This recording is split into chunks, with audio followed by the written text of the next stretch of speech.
I've noticed a Facebook post recently, by someone who was pouring their anger into so-called power electronics tracks. The anger about their ex who robbed them. The person channeled their anger into music and moved on. I, honestly said, dream of something like this. My 2 recent exes, along with many so-called failed dates, made me feel it was all my fault. I think the reason I haven't met anyone since 2017 is because I internalized everything. All the abuse ever possible. And I didn't even feel that I was right about being angry. I was thinking it all was my fault. Even if with passing time I can clearly see that the karma was balanced out, one of these people is likely dead by now, and another one leads quite miserable existence in comparison, and I figured my way out of a very complex situation, solving many pieces of the life puzzle on the way. I feel like back in 2017 I was thrown into the loop of self-destruction I haven't managed yet to break completely. It's not like I am completely alone, far from it, it's more like I can't be bothered with dating even if I don't get younger. When people approach me I don't feel anything. I managed to find a very good friend who wants more apparently, but I'm not sure I can give even this person what they want. My heart is still in lockdown, all these years. This wall of protection just jammed within me, not opening up.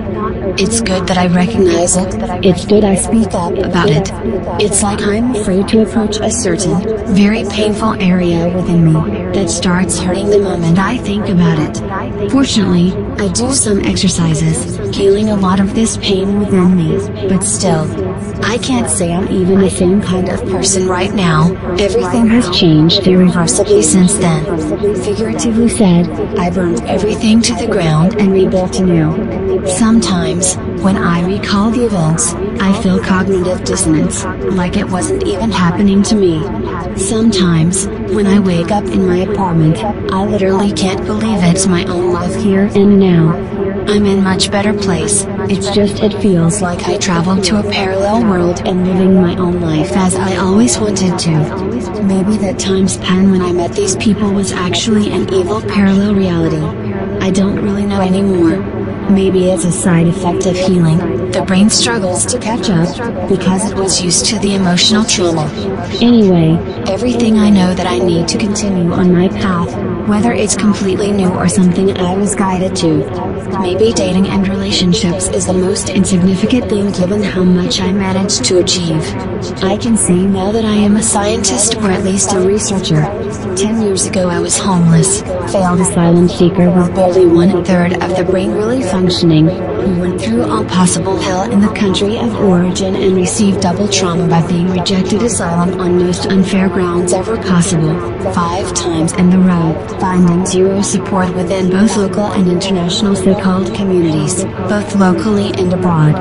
Right now I own an apartment, just published my first research paper, I'm fluent in 3 languages and having a completely new quality of life otherwise. But my story will never be told publicly, not like this at least. Those who look really hard will find clues, but otherwise the world is now convinced that the homeless T/R/A/N/N/Y/ is dead. In this case, all for the better. And even those 2 exes think so.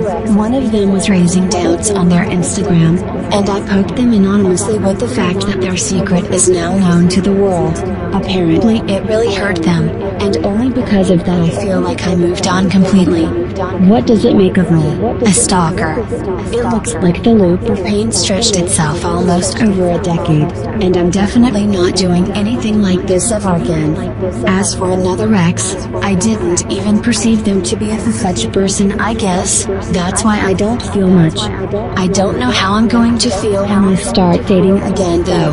But what I know for sure is that I'm going to use these techniques I am learning and using since 2018 again if something pops up, for the sake of protection and healing.